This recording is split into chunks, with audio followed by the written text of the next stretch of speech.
Hello and welcome to the dungeon. I'm your host Rob. In today's video we're going to be continuing my multi-class tier guide list, and today we're looking at the Barbarian. So I want to say right off the bat, there's a lot of things that are very attractive about the Barbarian, either as a main class dipping into something else, or as a dip for a different class. And in fact, I think Barbarian is, in many cases, the perfect class to dip into if you're playing a martial style build. With only 2 levels of Barbarian, you can get Reckless Attack and Rage, which are 2 of the big draws to me. And if you want a third, you can get a subclass feature.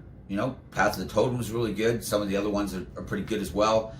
And so Barbarian offers a lot. And as a main class, I feel like Barbarian is very front end loaded. So as you get past level 6 or 7, you start getting things like Brutal Critical Die, which are very nice, but it's not like an at-will ability that you can just use whenever you want. And Barbarians tend to scale a lot slower than, say, like a Wizard or a Sorcerer or a Cleric or somebody with full caster progression, where every 2 levels you're getting a new rank of spells, you're getting new abilities, etc., right? The Barbarian starts to really slow down, I find, after 6th or 7th level. Now, that doesn't mean that they're bad by any means. It just means that, to me, they're even more enticing for that little dip of something combined with something else, right? Barbarian has a lot of unique class mechanics. Things like Reckless Attack, things like Rage. I guess Unarmored Defense technically isn't unique because monks get it too, but, pretty close unique. And so anytime you get these unique mechanics, there can be both a drawback and a hindrance, because it means that things like Rage, for example, don't generally pair well with full spell casting, as we all know, right? So you can't cast spells while raging, you can't concentrate on spells while raging.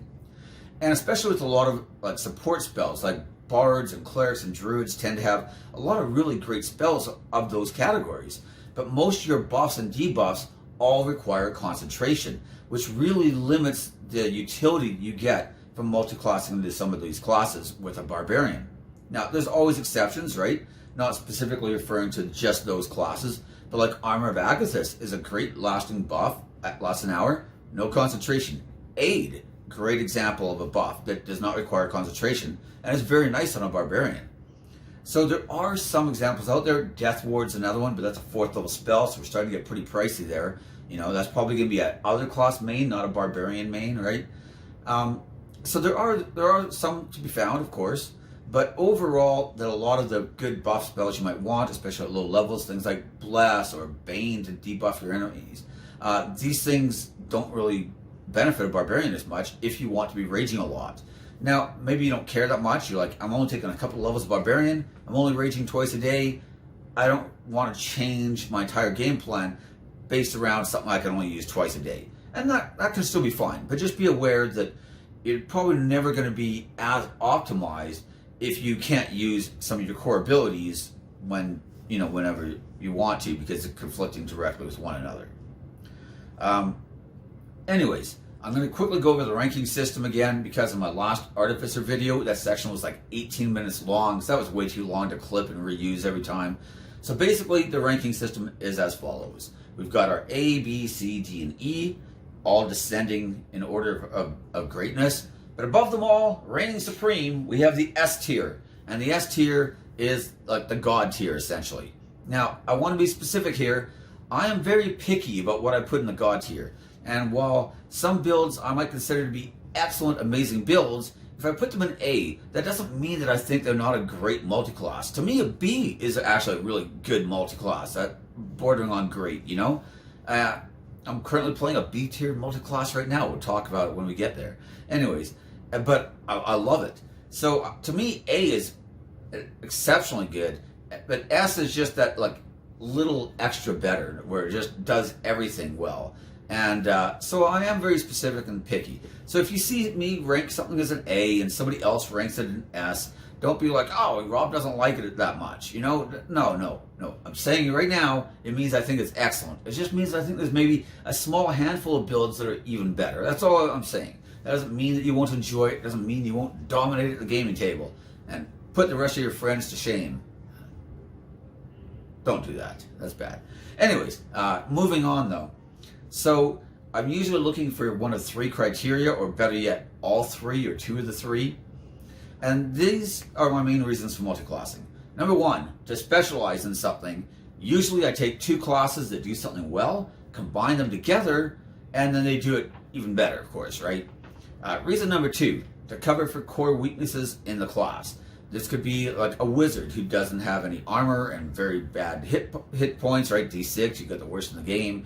Not a lot of strong defensive options, but if you started with a level of fighter, for example, you can wear any armor you want, you can use a shield, you've got 10 hit points plus con mod at level 1, not 6 plus con mod, you've got a bonus action heal available, and suddenly it's like a completely different character almost, you know?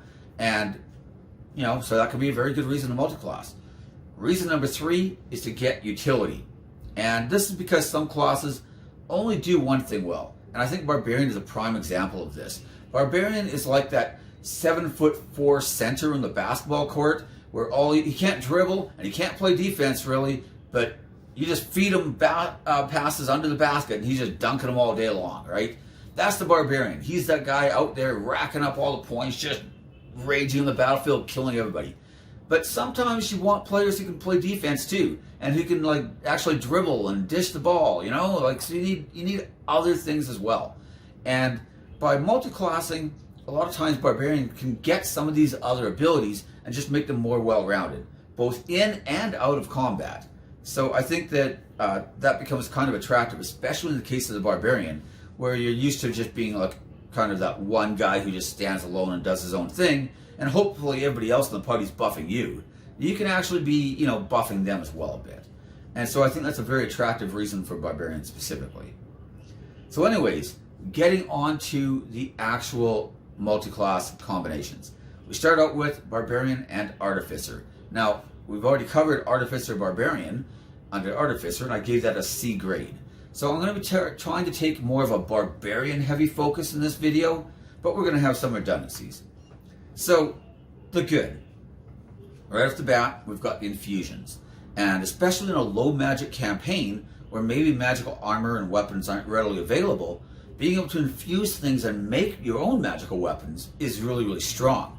The problem is that in most campaigns, you're just going to start finding magical armor and weapons. And so these infusions become very redundant very quickly. And since they tend to scale for what you can use with your Artificer levels, not your Barbarian levels, you're only probably going to have low-level infusions unless you go heavy into Artificer. So bear that in mind. While these things are great at lower levels, they don't necessarily remain practical once you've got better options. Number two, one thing the Artificers have that is very nice. Barbarians don't necessarily have a lot of things to do with a bonus action built into the class. It's not like a rogue where you've got cunning action always available, right? You've got your rage, but then you're just using that once per fight, hopefully. And then once you've used that in the first round, presumably, you may not have anything else. Now you can compensate for that by taking things like a polearm mastery feat, right? Giving you a bonus action attack. Or by maybe you're a dual wielding barbarian, which my friend Troy did, and it was quite excellent, to be honest. So you can be doing things like that. They're giving you a bonus action attack on a regular basis, and that could be using that up. But in general, if you want to like kind of maximize your action economy, barbarians don't necessarily have consistent, steady, reliable bonus actions. Whereas Artificer, every single subclass has a bonus action ability that they can be using. And so adding that to a Barbarian can give you some very nice utility. Your Artillerist, for example, has that turret that can give you all temporary hit points. That ability is amazing. The Battlesmith has this like pet thing that can use bonus action abilities. Again, pretty decent. So I think that if you want like a little more options in combat, and you're worried that you might not be able to find magic weapons right away, or you have a very specific one, like maybe you do want polearm mastery, but you're worried you might not be able to find a magical polearm for a while. This kind of thing can be decent to give you some of these other options. Overall, though, it runs into some of the problems we've already talked about. Your Barbarian doesn't work with heavy armor particularly well, so that rules out some of your subclasses. The Artificer, while only being a half caster, you probably are trying to still cast spells. And to be honest, if you just wanted to get some out-of-combat utility spells, there are better places to go than Artificer. So in the end, I've still maintaining the good old C grade, and that's where this thing is going to stay. Even the Barbarian Focus one is C. So, moving on to Bard. Bard has quite a bit to offer, and there are some drawbacks as well. So let's cover it. We're going to get things like Jack of all trades is excellent. Expertise, very nice. Your Bardic Inspiration doesn't count as a spell, and so you could be handing out Bardic Inspiration even while raging in the middle of a fight. And this gives your Barbarian some nice utility you don't normally have, as well as being able to like help out your allies in nice ways. Song of Rest, great out of combat healing ability. I like it quite a bit. And it's just, again, it's more utility your Barbarian wouldn't usually have. I do think that as a primary spellcaster, though, your Bard is going to suffer from not being able to like cast or concentrate on spells while raging. And often, a lot of Bardic spells can be better than just having an extra couple of damage die on your attack rolls, to be frank. So I do think you're giving up a lot there. But in a more like martial focused Bard, I think there could be some potential. So let's talk about a specific idea I had, which was a College of Swords Bard combined with basically any subclass of Barbarian. And this is going to give you the ability to, let's say you get a critical, you could use a flourish, like maybe a defensive flourish, or usually like push attack, and you could really knock guys back. You could really boost your armor class with that defensive flourish. There is some nice synergy there. So I think that if I wanted to go more Bard and just dip a bit of Barbarian just in case I'm in a combat and want to rage, that can be okay. If I wanted to go more Barbarian and just take a few levels of Bard, that can be alright as well. There's also some like really specific niche builds you can make with this, such as, let's say you wanted to make a grappler. You could take a couple levels of Bard, get expertise on athletics, and then when you're raging, you also have advantage on all your strength checks. So you could be making expertise, advantage, grappling attempts, which are going to be very difficult for anybody to overcome. So there are some like niche abilities like that and some niche builds, but I don't know that there's enough there to really elevate this past another C grade. So unfortunately, this is getting a C just like the Artificer did. Next, we have the Cleric. So I've already mentioned things like aid being nice, doesn't require concentration. You can get some nice out-of-combat healing abilities, of course, just by taking healing spells. That can be pretty good. Unfortunately, we had the problem we've already mentioned, though, which is that a lot of your great buff spells are all requiring concentration, and your debuffs, for that matter. And that's going to be a bit of an issue. But there are some advantages as well. One nice thing about Cleric is that you could go main Barbarian and just dip a couple levels of Cleric, and one is going to give you your domain abilities, and two is going to give you a channel divinity option. And, that's not a huge investment. So bear in mind, the Barbarian capstone at level 20 is one of the best capstones in the entire game. So if you think your campaign is going to go to 20, you may not want to take one level of Cleric just to, help you at level 3 kind of thing, when you know you're going to be at level 20 and you're going to be kicking yourself for not getting +4 strength and con. On the other hand, if your campaign's not going to level 20, you're not really giving up that much, it turns out. So I think that a couple levels of Cleric could be good. So here's the ones I kind of liked. One level of Forge Domain can allow you to create magical armors and weapons. And this kind of duplicates what the Artificer gave us with infusions. Now, it also has all the same liabilities, of course, right? Which is that once you start finding magical armor and weapons, you don't really need to be able to make +1 stuff anymore, right? But still, it's worth mentioning. And in a low magic campaign, like a more Conan-themed campaign where magic's really rare and maybe forbidden, I think this starts to look a lot more attractive. I think a couple levels of War Cleric can be pretty good. The +10 to your attack roll could be pretty handy, especially if you're using something like Great Weapon Mastery. Because I can say, even from personal experience, even if you're using Reckless Attack, that -5 penalty will cause you to miss. And sometimes you just really, really needed to hit that guy. So not a bad thing to have. You're not going to be able to do it a lot, but you're not going to need to do it a lot. You've got Reckless Attack, so it's only going to be when you roll like double ones. Well, that's going to miss regardless, even with a plus 10. Who am I kidding? But you roll, a 2 and a 3 or whatever, right? 1 and a 2, whatever. You just abysmally bad rolls, and maybe you can turn that into a hit.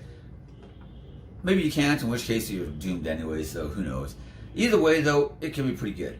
The one that's even more attractive to me, though, and I'd probably only do this if I had 14 wisdom or more, and I'm going to need 13 to multiclass in or out of Cleric, but 13 probably isn't worth it. And that's the War Cleric's ability to make bonus action attacks a number of times per day equal to their wisdom bonus. Now, if I've only got one wisdom bonus plus one wisdom bonus, that's probably not worth it. But if I have a 14 wisdom, if I've managed to sneak that in somehow, I think 2 might be worthwhile, combined, with the other things we're getting from this multi-class, right? Because as I mentioned, if you're using say a maul or something, and you don't have a lot of bonus action abilities, you could rage in that first round, and you're fighting like the big evil bad boss guy. Being able to make an extra attack in a couple of subsequent rounds could be the difference maker, and you're hitting extra hard because you've got rage. It is not a bad ability. Now, if you've got consistent bonus action attacks you're making, then this ability is worthless, of course. But if you don't, it's at least worth keeping in mind.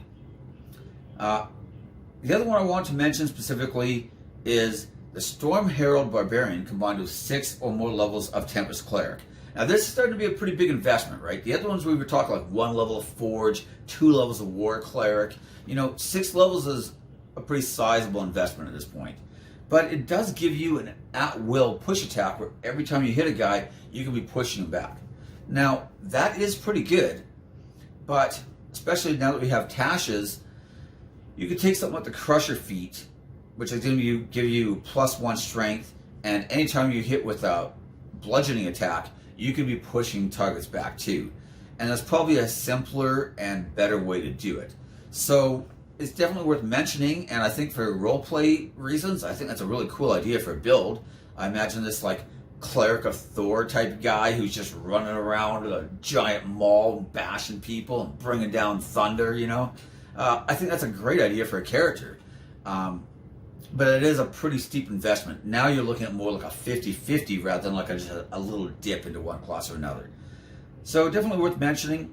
But unfortunately, at the end of the day, you're still a full caster and have all the same problems we've talked about before.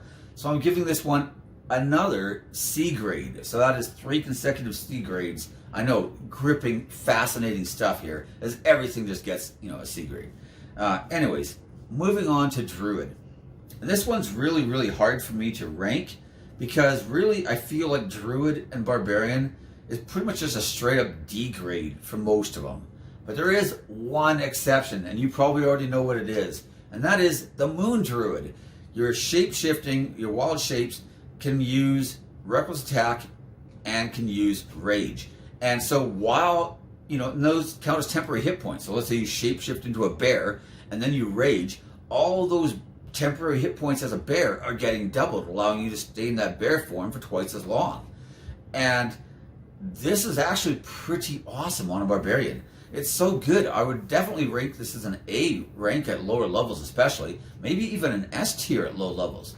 The problem is though, that unless you're going mostly Druid, your wild shapes don't keep up very well because they're scaling with your Druid levels, and if you're going mostly Barbarian, they really fall behind. And pretty soon your Barbarian core class abilities start to outstrip what you had as a wild shape. And so it just kind of becomes mostly redundant.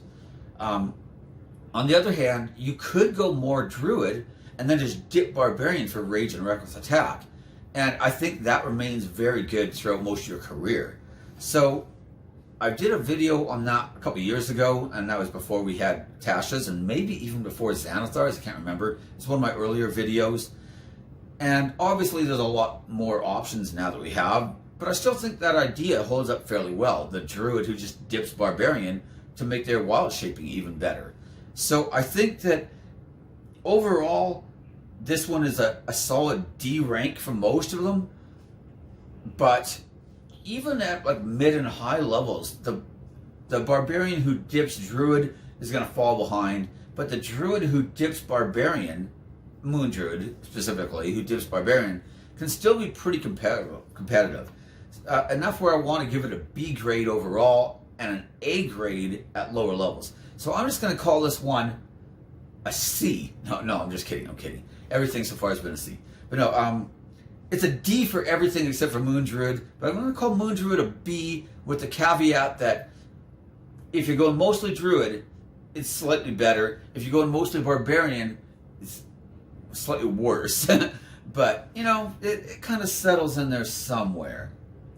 And also things like good barriers still great, even on a Barbarian, because you know you can cast it in combat. You can have a bunch of your good barriers and then pass them out to your allies. You know, so like I said, that one's a hard one to rank, but definitely at least still worth consideration.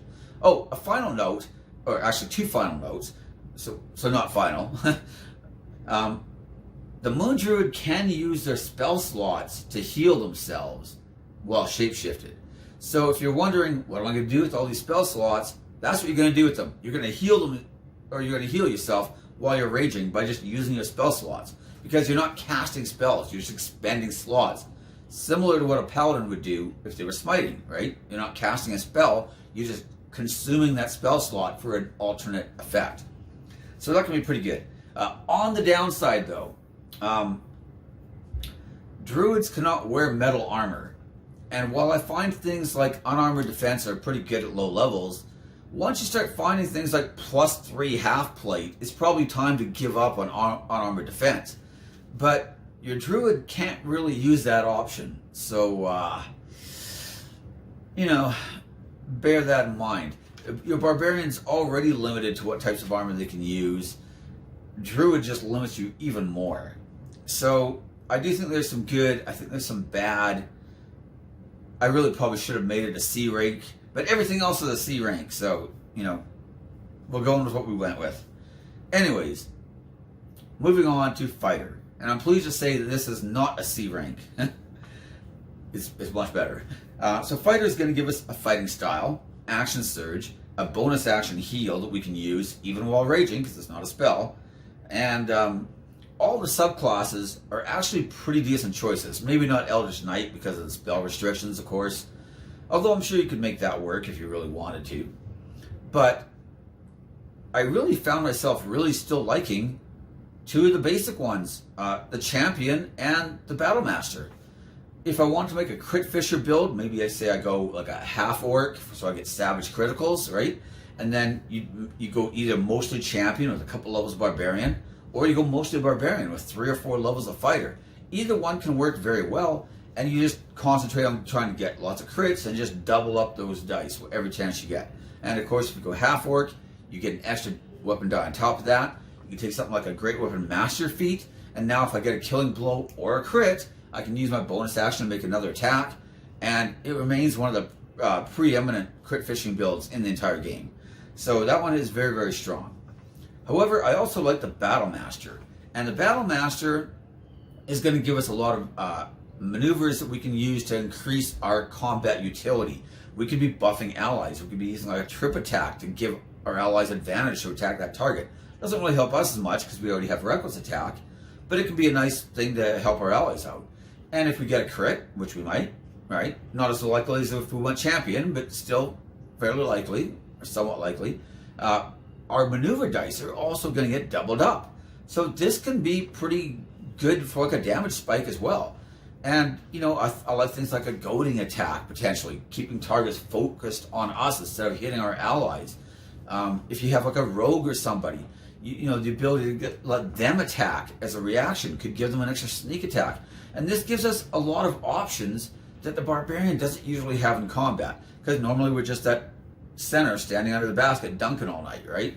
So this gives you a lot of abilities to help your allies out as well.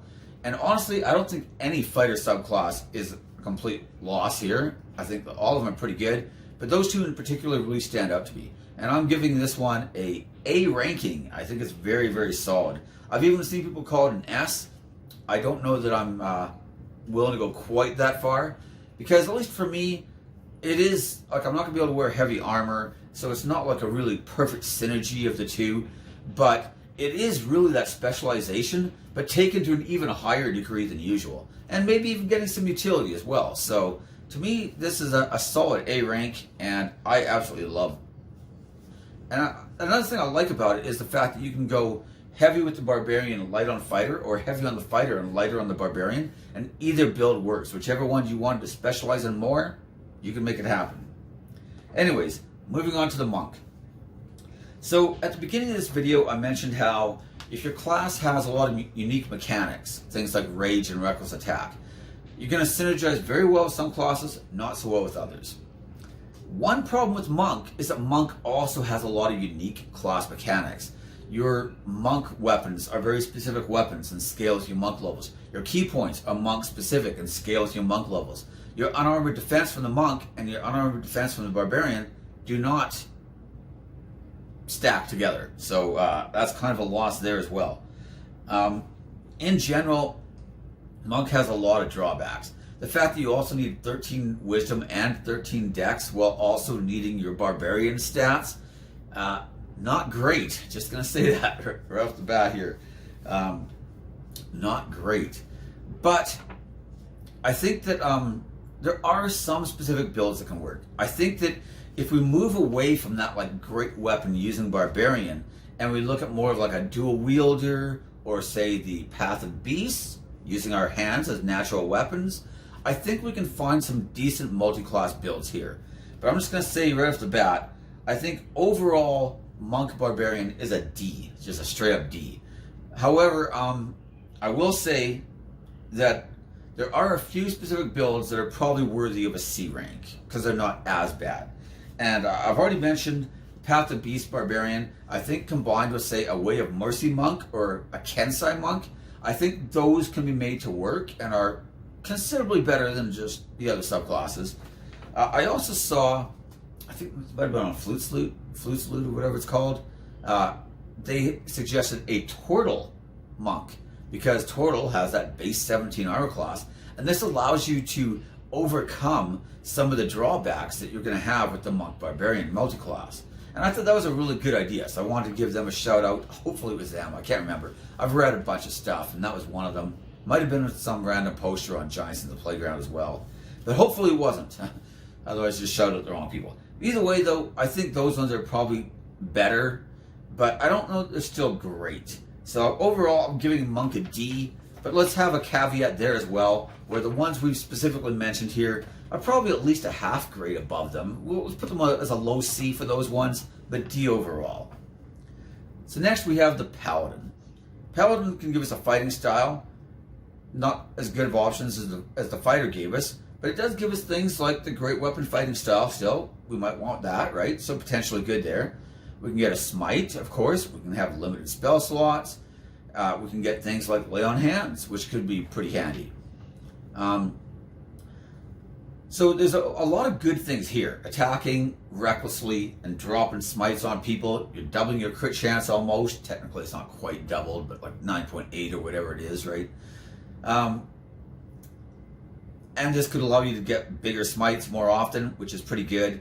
Fighting style, like I said, you do have some limited out-of-combat healing abilities with lay hands or using your spells. Although, let's be fair, your spells are all going to be used on smites anyways. So I do think there's some good stuff there. Your armor options, you're not going to be wearing full plate, obviously, but you could still be wearing half plate and stuff like that. That can be okay, right? So I do think there's a lot of good things there.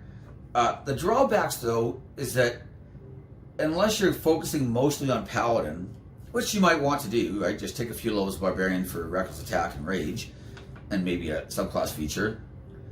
You're not going to have a lot of spell slots. And Paladin's spell progression is pretty slow to begin with. You're only a half caster. I mean, you know, you don't have third level spells till level 9 normally, and if you've got 3 or 4 levels of Barbarian thrown in there, that's even worse. So I do think there's some real limits there.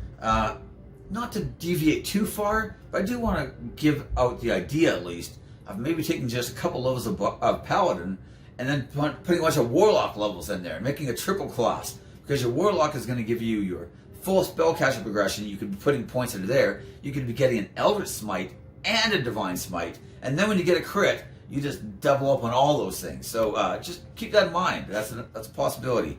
But as far as just Paladin, Barbarian, I think it is pretty good still, but you really have very limited spell progression. But either way, it's enough for me to put this in the B rank. I think that it's at least solid enough. You're going to be doing some pretty good smite damage. You're probably not going to be casting a lot of spells, but you probably didn't want to anyways. Otherwise, you wouldn't have made a Barbarian to begin with, right? So I think that there's at least some decent synergies there and some good Nova potential as well. Ranger. So Ranger is going to give us another skill. Not a bad thing, of course. A fighting style. It doesn't give us the great weapon fighting style that we might have wanted, but we could take 2 weapon fighting, which, you know, if you didn't want to use a great weapon, this is a nice alternative. And so I think that could potentially be good. Hunter's Mark is usually a nice draw for the Ranger, but probably not so much in this case because you're not going to be able to concentrate on it. So that's unfortunate. But both the Horizon Walker and the Monster Slayer do have bonus action abilities they can use to help up that damage. So I think that there's at least some potential there. And by the way, you could make a great weapon Ranger. You don't, just because you don't have a great weapon fighting style doesn't mean you can't take it, right? You know, so bear that in mind. But yeah, like I said, the Horizon Walker and the Monster Slayer both have some bonus action abilities, which could help to give you more action economy and to boost that damage without relying on Hunter's Mark. And of course, you've got the Gloomstalker, always a solid pick for a Ranger. And even the Hunter, if you wanted to go with like Horde Breaker, those can both give you an extra attack. You know, one of them requires another enemy within 5 feet of the other one. Limited. The other one, the Gloomstalker, requires that to be only in the opening round of combat. But still, more attacks is better than less attacks. So I think that those are pretty good options.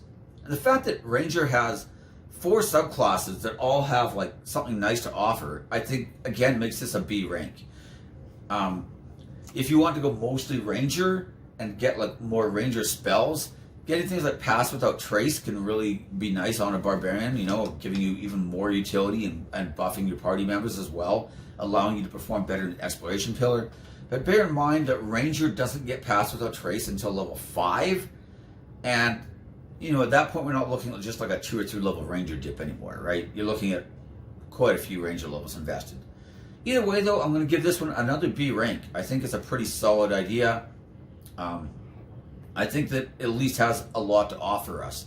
And I like the idea of not having to be a great weapon Barbarian every time. And especially in a campaign that doesn't allow feats, where great weapon mastery is not even an option, then I think that 2 weapon fighting Barbarians start to really, really look a lot more attractive. So, you know, keep that in mind. Or like I said, use a great weapon, go Horizon Walker, Monster Slayer, use your bonus action to boost your damage that way. All good options. Next we have the Rogue. So Rogue again is going to give us expertise. Again, we can make that grappler build, like I said, with athletics. But even if you don't want to grapple, expertise in athletics is great on a Barbarian. It's going to give us cunning action, which is awesome. Especially if you want to just make that extra dash action. A lot of times with the Barbarian, we're very concerned about maintaining that rage from round to round. So we rage, we run in, we start killing guys, but then us and our allies kill everybody nearby, and now I have to try to get to that necromancer at the back. I was like, well, it's going to take me too long to get there. I'm going to get there. I'm not going to make an attack. He's probably not going to attack me in melee combat. Why would he do that? And my rage is going to be wasted. Well, not if you can make a bonus action dash. Suddenly it starts looking a lot better. So cunning action, always great. Expertise, like I said, excellent. I think that, again, if you wanted to go with like a dual-wielding Barbarian or a sword and board Barbarian, this starts looking like a really, really nice option. Either way, it could be pretty good. Now, one of the nice draws about the Barbarian, and I've made a Barbarian Rogue multi-class video before as well, but one of the nice draws, if I wanted to go more Rogue, Barbarian gives me Reckless Attack, which means that as long as I'm attacking recklessly, I always have advantage, and I'm always eligible for sneak attack. I don't have to have an ally within 5 feet. I don't got to worry about anything else. If I'm attacking with advantage, I'm always eligible to sneak attack. And because I can attack with advantage anytime I want, essentially, it means I can always sneak attack. Now, if I'm only dipping rogue, I'm not going to have a lot of sneak attack, right? So maybe I'm only taking 3 levels of rogue or 4 levels of rogue. That could give me a subclass feature, which is not bad. Give me 2 dice sneak attack damage. That's okay. But if I wanted to go more rogue and just take a bit of Barbarian, maybe 5 or 6 levels, well, that's not a bit, but you know what I mean. Maybe I wanted to get extra attack, right? So my plan is to go some Barbarian, get extra attack, and then go all the rest of the way rogue, right? Then I'm going to have more sneak attack, especially when we get to mid and high levels, and I'm going to be able to still be able to sneak attack whenever I want. I'm going to have the Barbarian skills as well. And like I said, I think on a 2-weapon fighting or a sword and board style Barbarian, this could be really, really solid. Granted, you will have to live with the shame of being the only Barbarian to ever use a rapier, but, you know, you can just sneak attack that guy and he'll regret his mockery of your Barbarian. Either way, I'm giving this an S, or sorry, an A. It's close to an S though, I think, actually. An A ranking. I think it's quite excellent. Not excellent though is the next one, which is the Sorcerer. You know how I mentioned that in Monk, that the key points scale with your Monk levels? Sorcery points scale with your Sorcerer levels. And that's not necessarily a terrible thing. The other problem though with Sorcerer is that one of the main draws of Sorcerer is for meta magic. But you can't use your meta magics because you can't cast or concentrate on spells while raging. And to me, Sorcerer brings almost nothing that I'm going to be looking for on a Barbarian. And I don't really see any point at going mostly Sorcerer and dipping Barbarian either. I can't use like a green flame blade or a booming blade while raging, for example. There's almost nothing here to draw me to it at all. And, you know, there's like mage armor, scales from Dragonborn. Those are mostly useless. The shield spell, counter spell, can't use those if I'm raging, for example. This is just a straight up E for me. I really think it's it's probably even worse than, it's probably the worst we've looked at so far. Let's just put it that way. There's almost nothing here that would draw me to it. Next we have the Warlock. And I actually think that Warlock Barbarian is a very intriguing combination. It's so intriguing that I've already made a video about it. And I'm actually currently playing a Warlock Barbarian multiclass build in a Descent to Avernus campaign.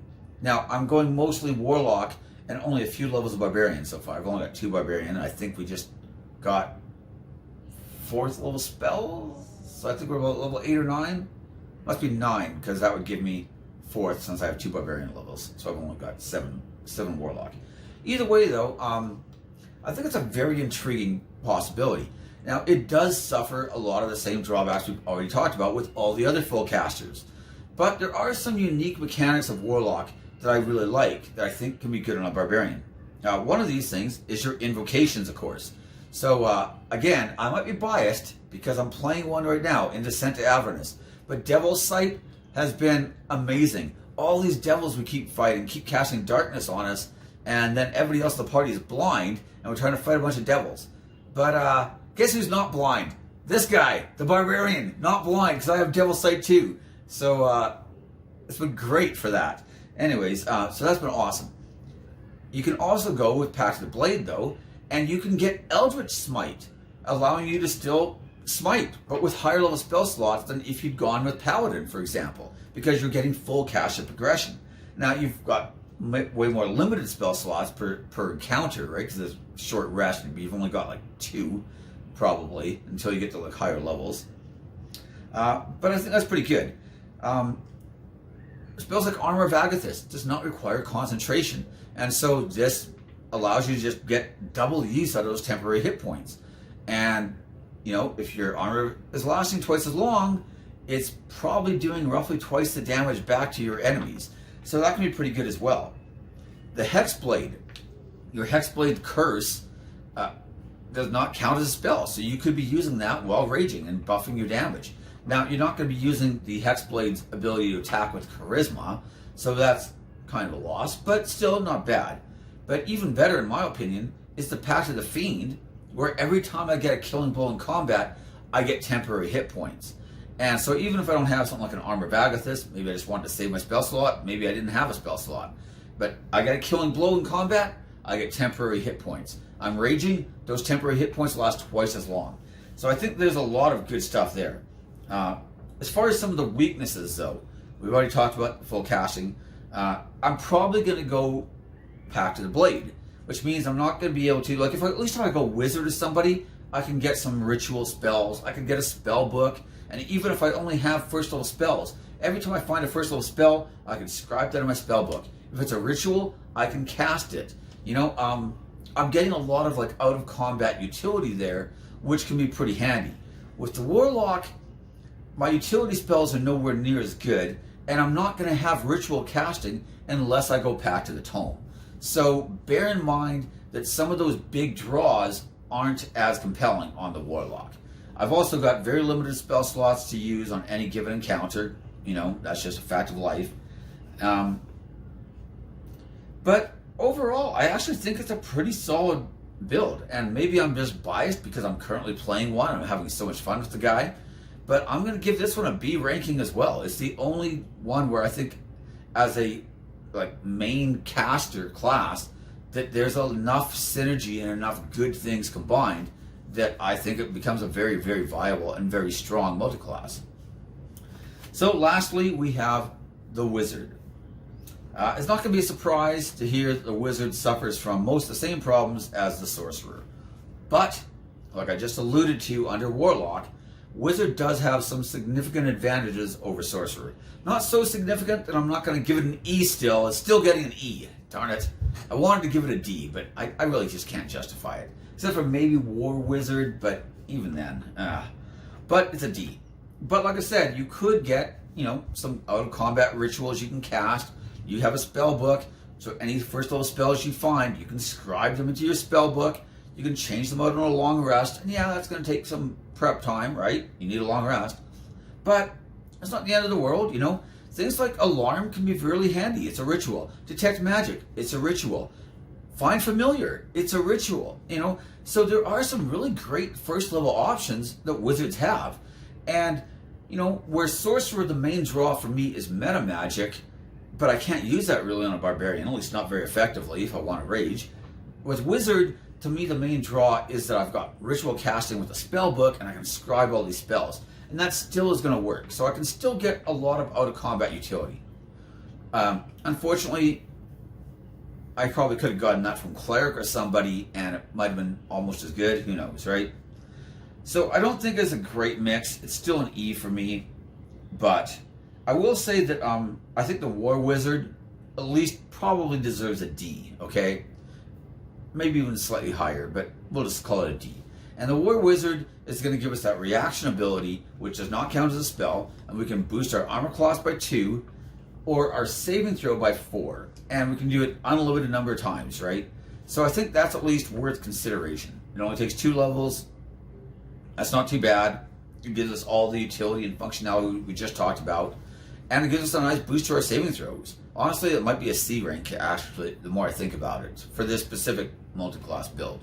The +2 to your armor class probably isn't going to be that useful, to be honest, because you're attacking recklessly and everything has advantage to hit you. So even with a +2 to your armor class, it's not going to be that much of a difference. But, you know, you can use it every single round against one attack. It's going to turn something into a miss, right? It's not going to be completely worthless.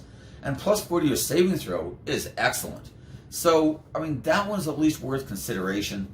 I don't know that it's still going to be a go-to pick for me ever, you know, but it's not the worst choice you could make. So I at least want to throw that out there, that there is some potential there. So at the end of the day, what does that leave us with? Anyways, so in the A tier, we have our fighter and the rogue. In the B tier, I'm actually going to put, probably biased, but Warlock at the top of the B, followed by our Paladin, Ranger, and then I guess, with many, many caveats, Druid. I'm putting Druid at the bottom though, not because it's necessarily weaker than the others, but because there's just so many caveats, like I said, right? And it's really only the Moon Druid and at lower levels, it's even better than a B, but at mid or high levels, it's probably worse unless you're going mostly Druid. So, I got too many qualifiers to put it at the top. So we're going to put it right there. In the C tier, we have the Bard, the Cleric, realistically the Druid, but we're putting him in B, whether he deserves it or not. And of course, the Artificer. In D, we have the Monk, and in E, we have the Wizard, and dead last at the very bottom of the E tier is the Sorcerer. So that's everything. I'm sure people will disagree with many of these rankings, and that's fine. These are all just my opinion. It's all subjective. Like I said, I'm biased to things that I've tried before and that worked really well or that I had a lot of fun with. That's just human nature, Maybe if I tried Paladin and Barbarian, I'd be like, what was I thinking? This is way better than Warlock. But I haven't tried it yet, so who knows, right? But either way, that's everything. I'm sure people will have disagreements, and that's okay. Maybe you think some of my stuff should be S tier. That's fine too, right? Like I said, I'm very, very picky on what I put in the S tier, though. So I want to be clear that, I have very high standards for S tier. That is supposed to be the God tier. You don't get into the God tier unless you're actually godlike. A is more like the demigod tier, okay? You're still incredible. Like, look at Hercules. Look at the feats of Hercules. He was insane. But, was he Zeus? No, of course not. So, he's in the A tier. Anyways, that's everything. Thank you for watching. Feel free to like, subscribe, ring the bell for notifications, and of course, leave me your comments in the comment section. I look forward to reading them. Thank you very much, and I'll see you next time. Bye.